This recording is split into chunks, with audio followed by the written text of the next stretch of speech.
engage in a war with the United States or We're going to leave the last 15 minutes or so of this to go live to the House. You can see all of this on anytime at cspan.org. The House is about to start legislative work for the week. 2 bills on the calendar today, one on foreign investment in the U.S. and the other dealing with the FCC's reporting requirements. Any requested votes will be held until 6:30 Eastern. I move to suspend the rules and pass H.R. 2052 as amended. The clerk will report the title of the bill.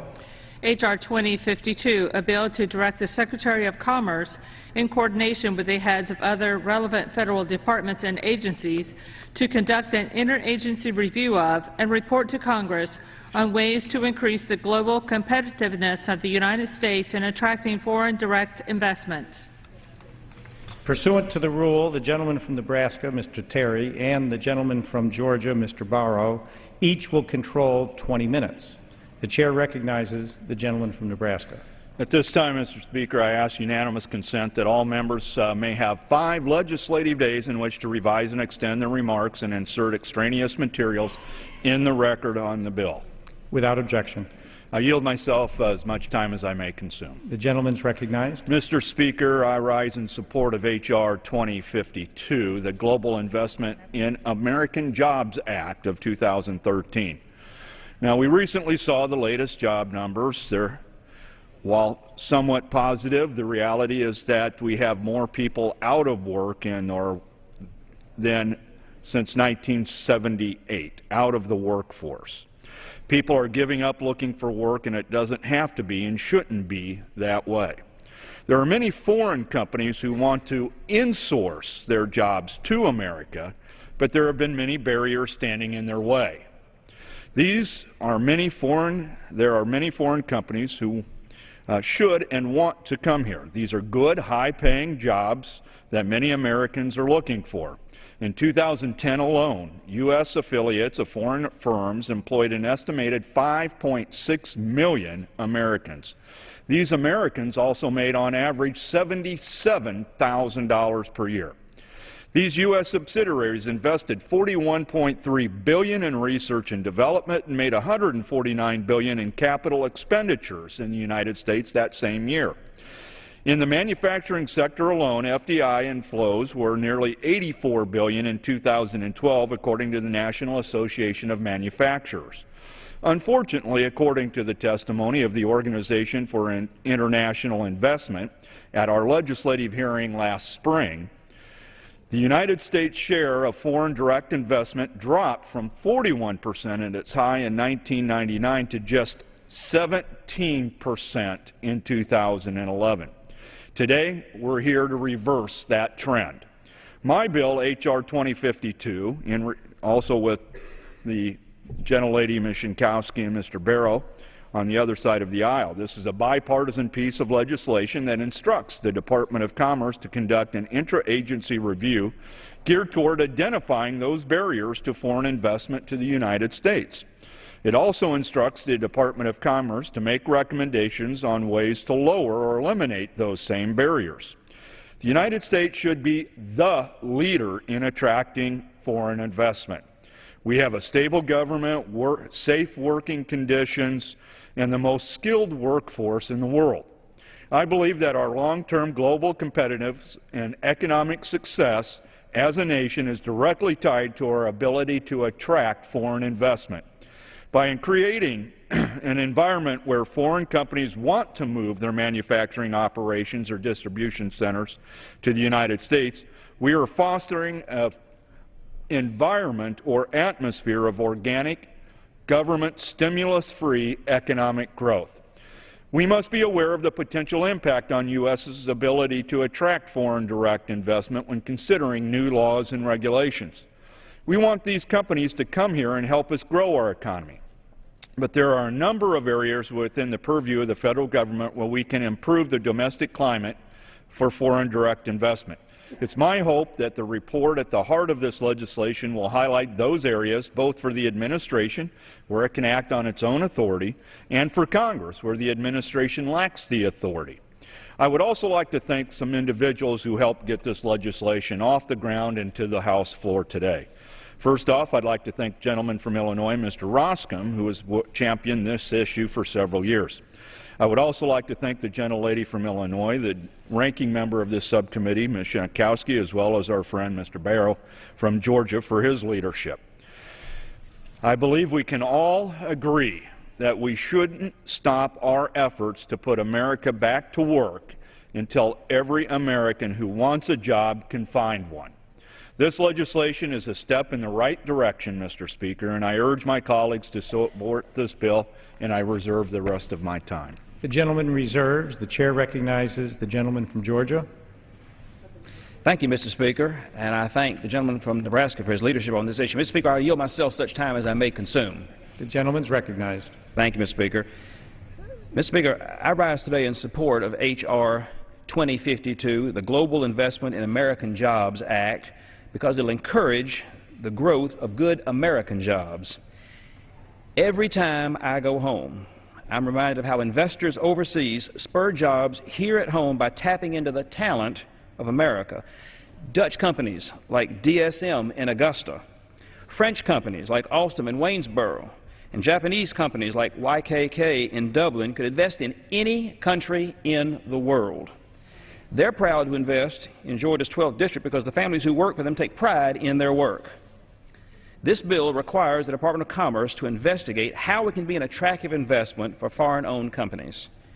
The United States still has the best workers in the world, and they deserve every opportunity to offer their skills to companies looking to expand.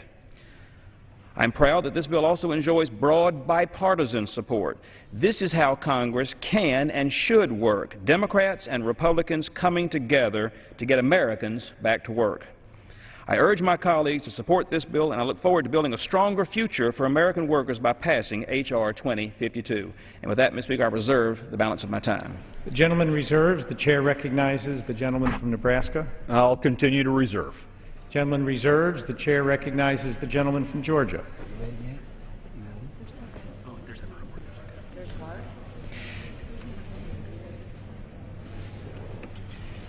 I'll continue to reserve, Mr. Speaker, if I may. Gentleman reserves. Reserve. And again. Thank you, Mr. Speaker. If she pleases, I am pleased to yield as much time as she may consume to the gentlelady from Illinois. The chair recognizes the gentlewoman from Illinois. Thank you. I appreciate the patience and understanding just coming from a classified hearing. I want to first thank the chairman and his staff as well as committee Democratic staff for working so hard and so diligently and collaboratively to come to an agreement on legislation that would help guide American job and economic growth. There is a strong incentive to invest in America, which remains the best place on earth to find talented, motivated employees who are the core of the middle class. My home state of Illinois ranks #1 in the Midwest in terms of foreign direct investment, with nearly 1,600 foreign-based firms employing more than 300,000 Illinois residents. In attracting the investment, Illinois has showcased its world-class transportation infrastructure, its diversified economy, its productive workforce, and its cultural diversity and attractions. It has also maintained its strong labor, health, and environmental standards that help build the middle class, which I believe is the key to successful foreign direct investment. Some companies are working to respect the rights of workers as they invest in the United States. On Friday, it was announced that Volkswagen is working collaboratively with the United Auto Workers to unionize its Chattanooga, Tennessee plant. That will help to ensure that the best interests of American workers are a major consideration at the plant and the company as it continues its investment in the United States. That being said, it is important that the study authorized in this legislation examine both the benefits and the costs of foreign direct investment. Doing so will allow us to determine the ways to drive investment that maintains high labor, health, environmental, and national security standards. On that subject, I'd like to enter into a colloquy on the amendment in the nature of a substitute offered by Mr. Terry. Go ahead. While I will not oppose this amendment, I must express my reservations. Mr. Chairman, you worked with me in a very collegial and bipartisan manner to craft a bipartisan bill. H.R. 2052 is a good product. Now we have before us an amendment that makes 3 changes that could be perceived to weaken important provisions of the bill. I have concerns about each of them, but I would like to focus on the elimination of cost-benefit language regarding the bill's required review of the current economic impact of foreign direct investment. During our negotiations, I suggested that language because I believed that we needed to ensure that the review be balanced, and you agreed. In addition, some of the language in the findings and in the sense of Congress could be read as if there are only benefits of FDI, and we wanted to be even-handed. While I do believe that there are benefits to FDI, there are also costs that must be considered. Regardless of the amendment before us now, can you assure me that the bill's requirement of a review of the current economic impact of foreign direct investment required under this bill will include a review of both the benefits and cost of foreign direct investment? Yes, I can assure. I agree with the gentlelady that it should include both benefit and costs, as we have suggested. And I do want to state that I appreciate working with you, and you have shown great collegiality as well in our negotiations, and I want to thank you for that. Thank you so much. Reclaiming my time, if I could just say I will not oppose the amendment, but I do expect to work with you to ensure that the review, should this bill become law, is balanced, and to ensure that any report of this committee on H.R. 2052 include the clarification that you just made. And I thank you and yield back. The gentlewoman yields back. The chair recognizes the gentleman from Nebraska. Having the right to close, I am going to reserve and allow them to finish their time if they have any. So Gentleman reserved. The chair recognizes the gentleman from Georgia. I thank the gentleman. We have no further speakers on our side, and with that, I'm prepared to yield back the balance of our time. Thank you, and in closing, yields. The chair recognizes the gentleman from Nebraska. Yield myself as much time as I may consume, and want to close by saying that this truly has been a bipartisan effort. Both sides of the aisle want the U.S. to be in a better position to attract the foreign direct investment, which does create jobs in the United States. That has been on the decline. We need to reverse that. And this is one of those times when you go home and you hear at your town hall meetings, why don't you work together? The people need to see how we work together on this bill and resolve the differences between each other on this. And today we're here to have what I think will be an overwhelmingly positive vote. With that, I want to ask unanimous consent to put in a couple of letters. One is there's about 150 entities that signed on to a letter for the Organization for International Investment. I'd like to submit that. Without objection. And then also another unanimous consent to submit the letter from Santa Fe dated September 9th, 2013. Without objection. And with that, I yield back my time. The gentleman yields back. The question is, will the House suspend the rules and pass the bill H.R. 2052 as amendment? Those in favor say aye. Aye. Those opposed, no. In the opinion of the chair, two-thirds being in the affirmative, the rules are suspended. Mr. Speaker. Gentlemen. Ask for the yeas and nays. The yeas and nays are requested. All those in favor of taking this vote by the yeas and nays will rise and remain standing until counted. A sufficient number having risen, the yeas and the nays are ordered. Pursuant to Clause 8 of Rule 20, further proceedings on this question will be postponed.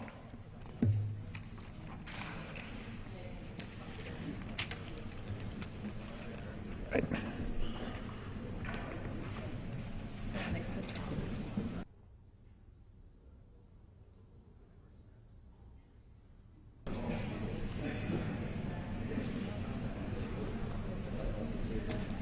For what purpose does the gentleman from Louisiana seek recognition? Mr. Speaker, I move to suspend the rules and pass H.R. 2844 as amended. The clerk will report the title of the bill. H.R. 2844, a bill to amend the Communications Act of 1934 to consolidate the reporting obligations of the Federal Communications Commission in order to improve congressional oversight and reduce reporting burdens. Pursuant to the rules, the gentleman from Louisiana, Mr. Scalise, and the gentlewoman from California, Ms. Eshoo, each will control 20 minutes. The chair recognizes the gentleman from Louisiana. Thank you, Mr. Speaker. I first ask unanimous consent that all members have 5 legislative days in which to revise and extend their remarks and insert extraneous materials in the record on the bill. Without objection. Thank you, Mr. Speaker. I yield myself as much time as I may consume. The gentleman is recognized. Thank you, Mr. Speaker. The legislation before the House this afternoon, H.R. 2844, the FCC Consolidated Reporting Act, is a bipartisan bill that seeks to provide flexibility and relief to both our job creators as well as the Federal Communications Commission. This bill is another step in the process of streamlining government so that businesses can focus their time and resources on growing our economy and creating jobs instead of complying with outdated and burdensome mandates from the federal government. Every dollar spent on outdated FCC reporting mandates is a dollar that could otherwise be spent creating more high-paying jobs and investing in new infrastructure. H.R. 2844 also recognizes the reality that our nation is in a fiscal crisis and that we must find ways to do more with less. By consolidating 8 annual and triennial reports into a single biennial communications marketplace report, not only do we recognize this new budget reality by giving the FCC more flexibility and tools to drive greater efficiencies, but we can usher in a platform to analyze the converged nature of today's highly competitive intermodal communications industry, which has moved beyond the traditional confines of the 92 and 96 Cable and Communications Act. This simple common sense measure will also ensure that Congress has timely access to the Commission's best analysis of the communications landscape at the beginning of each Congress by requiring that the Communications Marketplace report be published in the last quarter of an even-numbered year. This will allow Congress better use findings to inform our legislative activities. Mr. Speaker, this bill is a great example of lawmakers from both sides of the aisle coming together to reform outdated government mandates that were created by Congresses of the past. I applaud Chairman Upton and Walden, as well as Ranking Member Eshoo, for working so closely and cooperatively with me on this legislation, and I strongly encourage my colleagues to join in supporting passage of this common sense measure, and I reserve the balance of my time. The gentleman reserves. The chair recognizes the gentlewoman from California. Thank you, Mr. Speaker. I ask that enough time be yielded to me that I may consume. The gentlewoman's recognized. Thank you, Mr. Speaker. I rise in support of H.R. 2844, a bill to streamline many of the outdated reporting requirements that Congress has placed on the Federal Communications Commission. At a time when agency resources are limited, this bill, I think, is an example of how to make the FCC's reporting obligations more efficient, which in turn will ensure that the agency can focus on its mission to protect the public interest and promote competition across the communications marketplace. The bill also ensures that the FCC has the flexibility to continue assessing the state of competition, which is so essential and so important in our country across the entire communications marketplace, including particular submarkets like wireless, cable, and satellite. This data is vital to both consumers and to policymakers. I want to thank Chairman Walden, certainly the chairman of the full committee, Chairman Upton, and most especially Representative Scalise for pursuing this legislation in a bipartisan manner and for working with me to ensure that the expert agency, the FCC, was included in our deliberations. Mr. Speaker, the House passed a similar bill in the last Congress. And so I recommend to all of our colleagues this very sensible bill that, again, is something that all members can stand for, and that is to streamline a federal agency, kind of get rid of some of the weeds of the past, and clear a a better path for the agency to continue, again, assessing the state of competition across the entire communications marketplace. So with that, Mr. Speaker, I don't believe I have any speakers on this side. I urge my colleagues, everyone in the House, to support the bill. I think it deserves that kind of support, and I will yield back the balance of my time. The gentlewoman yields back. The chair recognizes the gentleman from Louisiana. Thank you, Mr. Speaker. I want to thank the gentlelady from California again for her hard work on this and the good bipartisan cooperation that we've had in making these reforms. And at this time, I'd like to yield 5 minutes to the chairman of the Telecommunications Subcommittee, the gentleman from Oregon, Mr. Walden. The chair recognizes the gentleman from Oregon. And I thank the chair, and I thank the gentleman from Louisiana and the gentlelady from California for their great work on this, I think, really good bill. This is the kind of thing, you know, I was in small business for more than 22 years with my wife, and these are the sorts of odds and ends that can eat a small business alive, and it can eat an agency alive as well. These silly mandates that get put on, often for a good reason initially, but then nobody ever goes back and says, why are we still asking for, a report on the status of the telegraph industry or whatever else? We went back and did that. This is the kind of nuts and bolts work that I think helps clean up government, helps make it more efficient, make it more productive, make it more affordable, and get it out of the way, and help to get it to stop doing things it doesn't need to do. And too often, we don't do that. And I think one of the hallmarks of our subcommittee has been a real bipartisan effort to make sure that programs that we create, we then follow and make sure they're working, like we're doing with FirstNet and the incentive auctions to try and track and make sure it's working, and then to dig even deeper and look for those things that aren't working or they're outdated, but yet put a burden on an agency and cost either those who pay for that agency through their taxes or through fees or whatever. It's all coming out of the private economy into the government economy. We need to stop that. And so this bill consolidates 8 separate congressionally mandated reports on the communications industry into a single comprehensive report. As my colleague from Louisiana said, it changes the timeline so that the Congress can get the information in a better and timely manner, and it cuts costs. So I hope this bill will receive strong bipartisan support in the House. I assume it will. And I hope that our friends across the building will this Congress take it up and pass it as well. And so with that, Mr. Speaker, I appreciate the bipartisan work of my friend from California and from Louisiana. I urge the House to approve this measure and send it expeditiously over to the Senate, and I yield back my time. The gentleman yields. The chair recognizes the gentleman from Louisiana. Thank you, Mr. Speaker. You know, in closing, as we hear from our constituents as we just got back from this August work period where many of us held town hall meetings throughout our district, people are frustrated. Why can't Congress work together to get things done? And I think this is a good example of how both parties came together and looked at some very outdated laws. People also ask, you know, why are you always passing laws, and why don't you actually go and get rid of some of the laws that are on the books that don't make any sense? Well, that's what we're doing here with H.R. 2844. We're actually going through and repealing laws that are burdens to our small businesses who are out there trying to create jobs in the technology industry. One of the great growing segments of our economy is the telecommunications industry. And yet you'll look at some of these reports that they're required to go and mandated to go and compile, many which have no real bearing on the marketplace today. And then, of course, as the chairman of the subcommittee mentioned, we actually do repeal the telegraph report.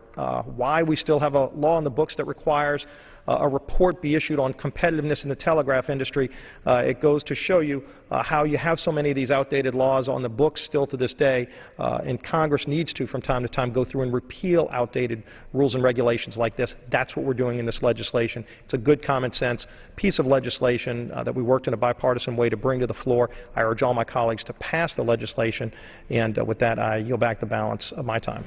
The gentleman yields back. The question is, will the House suspend the rules and pass the bill H.R. 2844 as amended? Those in favor say aye. Those opposed, no. In the opinion of the chair, 2/3 being in the affirmative, the rules are suspended. The bill is passed, and without objection, the motion to reconsider. The gentleman is recognized. I'd like to request the yeas and nays on this bill. The yeas and nays are requested. All those in favor of taking this vote by the yeas and nays will rise and remain standing until counted.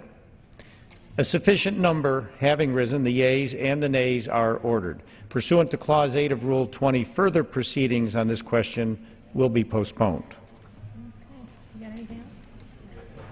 Pursuant to Clause 12A of Rule 1, the House will stand in recess subject to the call of the Chair.